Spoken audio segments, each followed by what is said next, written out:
breakups. Probably the most difficult phase of a relationship, but बहुत सारे लोगों को unfortunately they have to go through this phase. आपका जो वर्ल्ड है वो अपसाइड डाउन चेंज हो जाता है, आपकी आदतें, हरकतें, चीज़ें, बिकॉज फ्यूचर प्लान्स, दिन भर उनके आसपास रहना, ये सब चीज़ें बदल जाती हैं. Just goes emotional turmoil, physical turmoil and everything changes. बहुत सारी चीज़ों से इनिशियली यादें ट्रिगर भी होती हैं, जैसे the perfumes the person used to wear, the rides, the text, the dates, anniversaries. इन सब चीज़ों से you just start missing the person again, and it always happens that you are missing the person in waves. Like I miss him today and today I am over him. I miss him, I'm over him. So it always goes like this. So in those cases, in those scenarios, उस situation में please इसको face करना भी एक progress ही है. Most of us try to escape, लेकिन escapism से कुछ बनने वाला नहीं है. We have to confront our emotions one day और द अदर.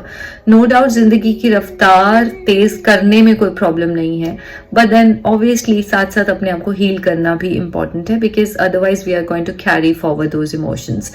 अगर आप हल्का सा ग्रीफ करते भी हैं उस वक्त रुक कर, so then it's okay, because then this is also called progress. And I would say that we are here to love. If that person has created such a beautiful feel in you, then that person shouldn't be remembered or accused in a bad way in your life. लेकिन ये बात हमें थोड़ा आगे चलकर समझ में आती है.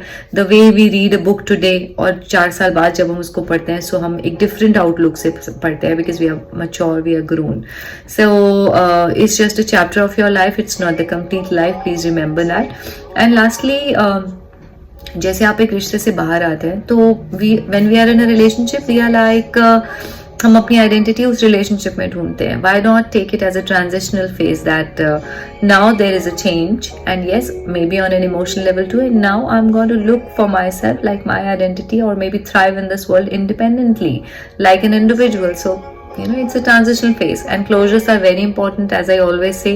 जब closure होता है तो बैठकर बात होती है कि ये चीज़ें हमने सीखी, ये चीज़ें हमें सीखनी है आगे के लिए, इस रिश्ते को हमने इस तरीके से ग्रो किया, एक्सेट्रा एक्सेट्रा. उन चीज़ों से आपके जो इमोशंस हैं वो हील हो जाते हैं, and you don't feel like a failure actually. So इसलिए क्लोजर इंपॉर्टेंट है.